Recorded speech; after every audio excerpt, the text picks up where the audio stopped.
Ôtez pas tous, bien-aimés frères et sœurs, les amis, la France est à genoux.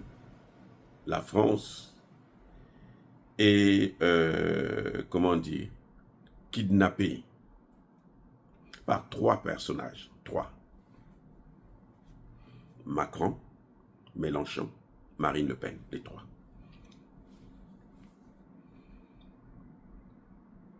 Alors, quel est le point commun entre les trois?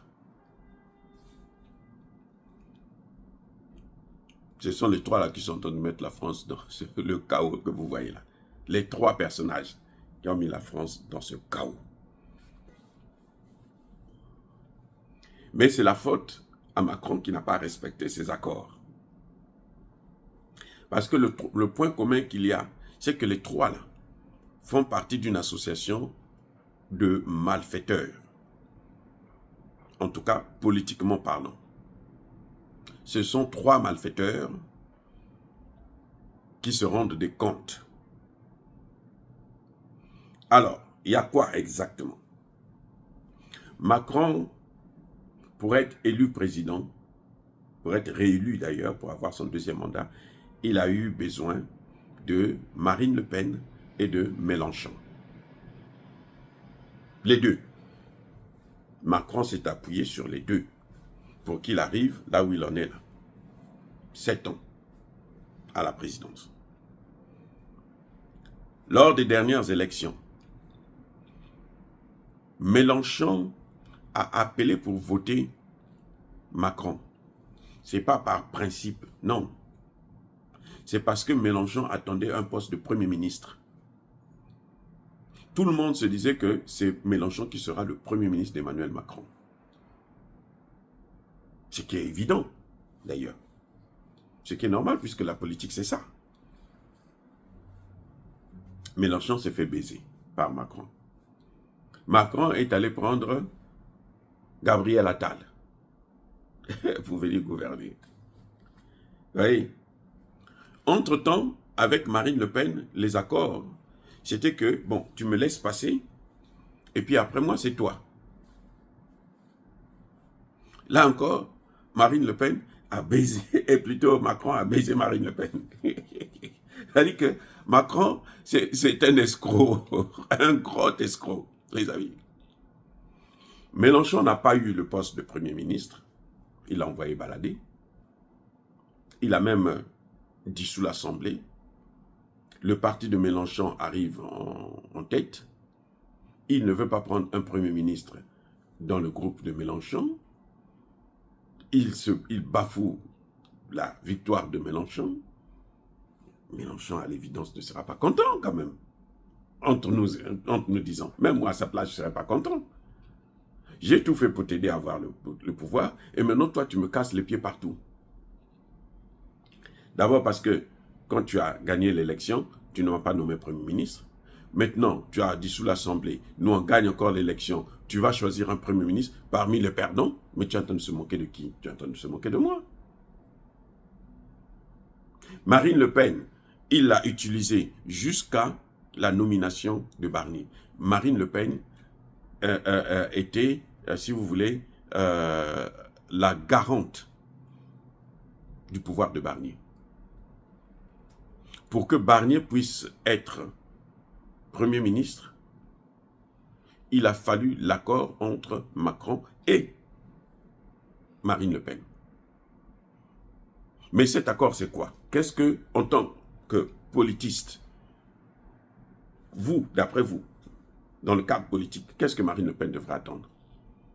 Mais que quand Macron finit son mandat, dans 3 ans, là, 2027, eh bien, Marine Le Pen soit candidate et puis elle puisse l'emporter puisqu'elle a, mettons, le vent en poupe. Voyez le problème? Donc, Marine Le Pen s'attendait justement à ce que, eh ben, en 2027, qu'elle puisse remplacer Macron. C'est pour ça que Marine Le Pen a accepté de voir Barnier, a accepté la nomination de Barnier, au détriment de Mélenchon. au détriment de la gauche, de l'équipe de Mélenchon, qui s'attendait à avoir un Premier ministre qui vient de leur rang. Voilà le problème, le vrai problème qu'il y a eu en politique. C'est ça le problème. Mais maintenant, encore une fois de plus, comme Macron l'a fait à Mélenchon, il a voulu faire la même chose aussi. Il a fait aussi la même chose avec Marine Le Pen. Marine Le Pen, c'est encore pire. C'est qu'il prend Marine Le Pen, il veut la mettre en prison. Carrément. Hein. Macron montre toute une histoire. C'est vrai que tous les hommes politiques là, c'est des magouilleurs, c'est des voleurs, c'est des escrocs. Tous, en France là. Il n'y a personne, y compris Macron lui-même.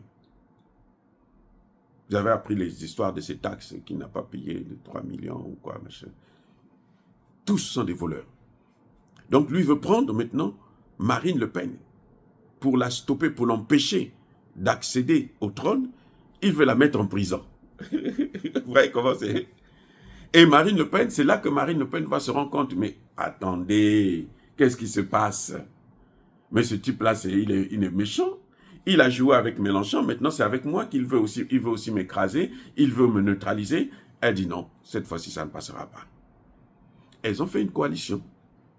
Les deux qui se sont fait baiser par Macron se sont retrouvés. Voilà. On ne vous dit pas la vérité. La vraie vérité, c'est ça. Les deux qui se sont fait baiser par Macron, ils se sont retrouvés, Mélenchon et Marine Le Pen. Ce sont eux qui ont fait tomber ce gouvernement.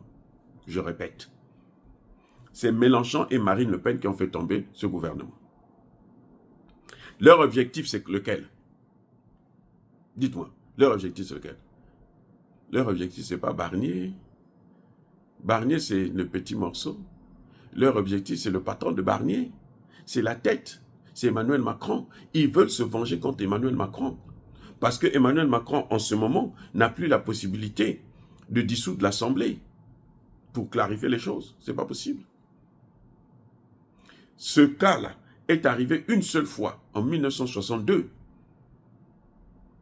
Eh oui. Donc, de 1962, c'est la première fois qu'on dissout, qu'on censure un gouvernement. Et Barnier a battu les records parce que c'est une comète. C'est une comète. Donc, il est passé là comme un éclair, on ne l'a pas vu passer. Et puis, c'est fini, il a disparu. L'objectif de Mélenchon et de Marine Le Pen, c'est la tête de Macron. Ils veulent faire tomber Macron. Ils veulent que Macron démissionne. Parce que si le pays est ingouvernable, Macron sera obligé de démissionner. Et là, on va vers des élections anticipées. Et ça se passera.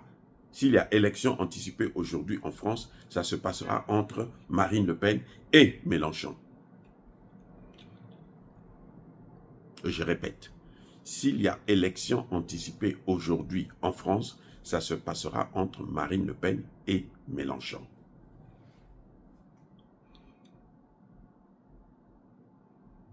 Et puis bon, ils vont faire un arrangement pour voir qui va prendre ça, et puis l'autre. Peut-être que cette fois-ci, ils vont trouver des arrangements qui ne vont pas, ils seront honnêtes dans le respect des accords. Parce que Macron, eh bien, comme toujours, c'est ce qu'il fait. Ce que vous voyez que Macron fait là, c'est ce qu'il fait avec les chefs d'État africains. C'est pour ça que je vous en parle. Parce qu'il faut comprendre le mécanisme, comment ça fonctionne. Ce que vous voyez Macron faire, c'est ce qu'il fait avec les chefs d'État africains. Il fait venir Tshisekedi à Paris. Tshisekedi arrive. Il lui dit, bon, écoute, il faut que tu donnes les matières premières. Tshisekedi dit non. Moi, j'ai besoin de la paix à l'Est. Il dit, ah bon, c'est comme ça, ok, d'accord. Tshisekedi tourne le dos. Il appelle Kagame. Il dit, bon, je te donne, voici l'argent, va faire la guerre. Eh oui.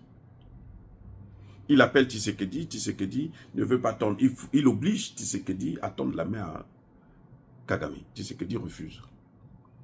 Il dit, ah bon, tu vas voir. Il vient devant toute la francophonie et il se met à humilier Tshisekedi.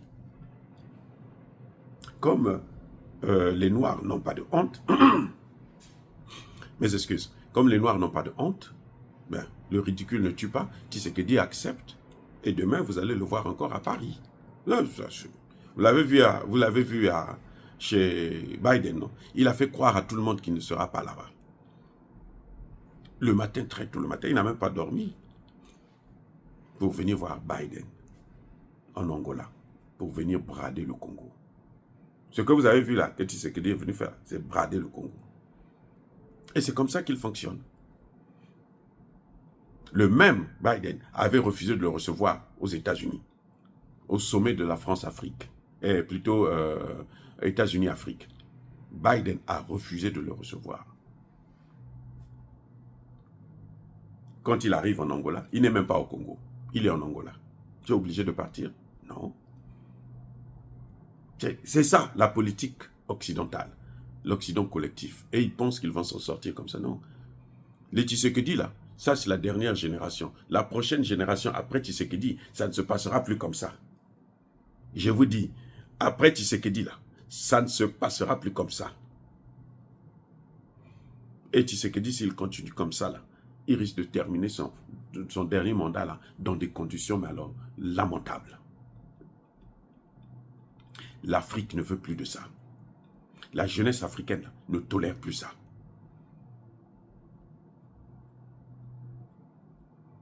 Et j'espère que Tshisekedi ne reviendra plus à Paris et que Macron ne viendra plus au Congo. Jusqu'à ce que les deux quittent la politique. Parce qu'on ne peut plus continuer à se faire humilier. Qu'ils se fassent humilier entre eux, là, tant mieux. J'ai tenu à vous expliquer ce mécanisme-là, comment la France est arrivée dans cette situation où le pays est dans le chaos ingouvernable. Parce que les hommes politiques, là, français notamment, ils sont malhonnêtes. Et c'est ça, les habitudes qu'ils ont données à nos hommes politiques. C'est pour ça que nos hommes politiques, vous voyez, ils ne foutent absolument rien. Mais ils veulent quand même que quand ils partent, ils laissent leurs enfants. C'est parce qu'ils veulent imiter cette politique-là de magouille, cette politique d'escroquerie, cette politique de mensonge, où on ne tient jamais aucune promesse.